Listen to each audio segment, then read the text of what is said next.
नमस्ते, मेरा नाम श्रुति सुरेश कुमार तांडेकर है और मैं सिद्धि विनायक से 11th क्लास की स्टूडेंट हूँ। मैं आपके सामने एक बहुत ही इम्पॉर्टेंट टॉपिक मियोसिस, जो सेल साइकिल सेल डिवीज़न इस चैप्टर का है, वो आपके सामने एक्सप्लेन करने वाली हूँ। जैसे कि आपको पता है, हमारी बॉडी में कंटिन्यूसली सेल साइकिल्स होते रहते हैं, सेल डिवीज़न होते रहते हैं। ये हमारे बॉडी में सेल ग्रोथ और डेवलपमेंट में बहुत मदद करते हैं। वैसे ही माइटोसिस जो है वो हमारी ग्रोथ के लिए मदद करती है, तो मियोसिस हमारे जो सेक्सुअल रिप्रोडक्शंस है उसमें जो गैमेट्स है उसको फॉर्मेशन के लिए मदद करती है।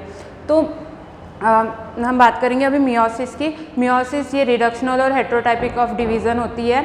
यह इसके दो पार्ट्स है, जैसे मियोसिस 1 और मियोसिस 2 है।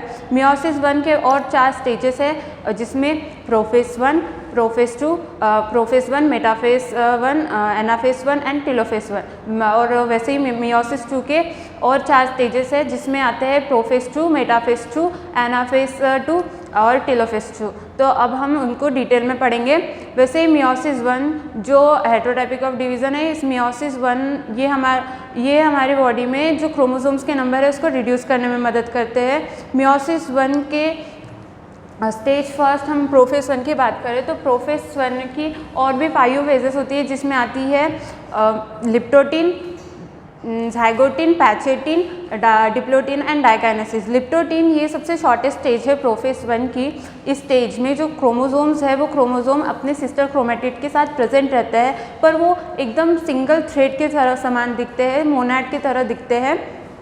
और इस स्टेज में जो क्रोमोसोम्स है वो क्रोमोमियर के फॉर्म में प्रेजेंट रहते हैं। क्रोमोमियर्स वो एक स्ट्रिंग की तरह होती है जहाँ पे बीड्स लगे हुए रहते हैं। अगर हम ज़ाइगोटिन की बात करें तो ज़ाइगोटिन में क्रोमोसोम्स की पेयरिंग होती है। उस प्रोसेस को, जब क्रोमोसोम्स की पेयरिंग होती है, उस प्रोसेस को सिनेप्सिस बोलते हैं। और जो कॉम्प्लेक्स स्ट्रक्चर फॉर्म होता है उसको होमोलोगस क्रोमोसोम्स भी बोलते हैं और उसको सिनॉप्टिनॉर्मल कॉम्प्लेक्स भी बोलते हैं। ये सिनॉप्टिनॉर्मल कॉम्प्लेक्स अदर सिनॉप्टिनॉर्मल कॉम्प्लेक्स के साथ अटैच होते हैं, जिससे वो एक बाइवैलेंट बनाते हैं टेट्राड, जिसमें ग्रुप ऑफ 4 क्रोमोसोम्स होते हैं। फिर ये प्रोसेस और आगे आती है जिसमें पैचेटिन आता है। पैचेटिन ये रिकॉम्बिनेशन और क्रॉसिंग ओवर के लिए जानी जाती है। ऑफकोर्स इस फेज़ में जो क्रोमोसोम्स है वो अपने सिस्टर क्रोमेटिड के साथ अटैच होते हैं। वही होमोलोगस क्रोमोसोम जो नॉन सिस्टर क्रोमेटिड है वो अपने जेनेटिक मटेरियल्स जो है एक्सचेंज कर देती है with the help of enzyme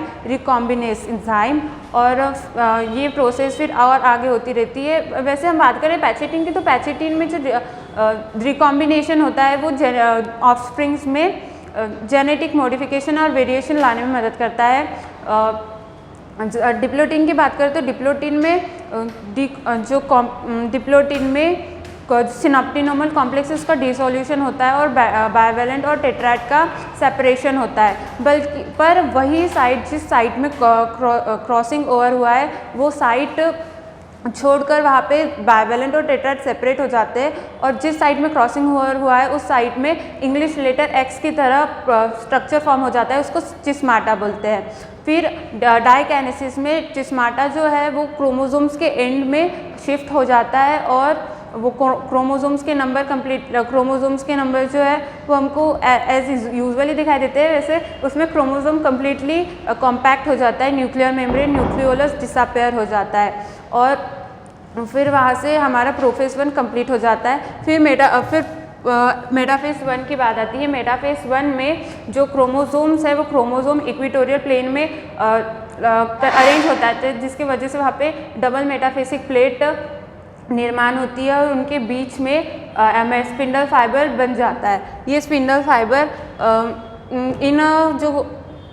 of course जो चिस्माटा है इसको ब्रेक कर देता है और एनाफेज में ये जो क्रोमोसोम्स जो जुड़े हुए थे वो अलग अलग सेपरेट हो जाते हैं। और फिर टेलोफेज में आने के बाद ये स्पिंडल फाइबर लॉस्ट हो जाता है और न्यूक्लियर मेम्ब्रेन, न्यूक्लियोलस फिर से फॉर्म हो जाती है। और उसके बाद कंटिन्यूसली वहाँ पे साइटोकाइनेसिस हो जाता है, जिसके वजह से दो जो सेल्स है वो डिवाइड हो जाते हैं और इसी को डायड ऑफ सेल बोलते हैं। इस प्रोसेस के बाद वहाँ पे मियोसिस 2 की प्रोसेस आती है, जिसमें वो एज ए माइटोसिस की तरह ही होता है। इसमें जो प्रोफेस है, प्रोफेस में जो क्रोमोसोम्स है वो फिर से कंडेंसेशन होने लगते हैं और वो एक कॉम्पैक्ट स्ट्रक्चर बनाता है। न्यूक्लियर मेम्ब्रेन और न्यूक्लियोलस डिसअपियर हो जाते हैं।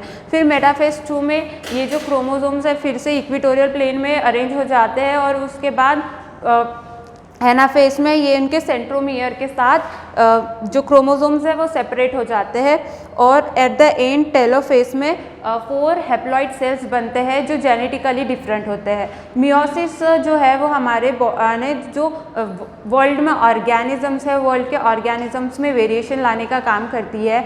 मियोसिस ये सिर्फ डिप्लॉइड सेल्स ऑफ जो सेक्सुअली रिप्रोड्यूसिंग ऑर्गन है उनके सिर्फ डिप्लॉइड सेल्स में ही होती है और ये हमारे जो पॉपुलेशन को ग्रोथ करने के लिए ये जो जेनेटिक डिफरेंशिएशन इसी की वजह से आता है। Thank you.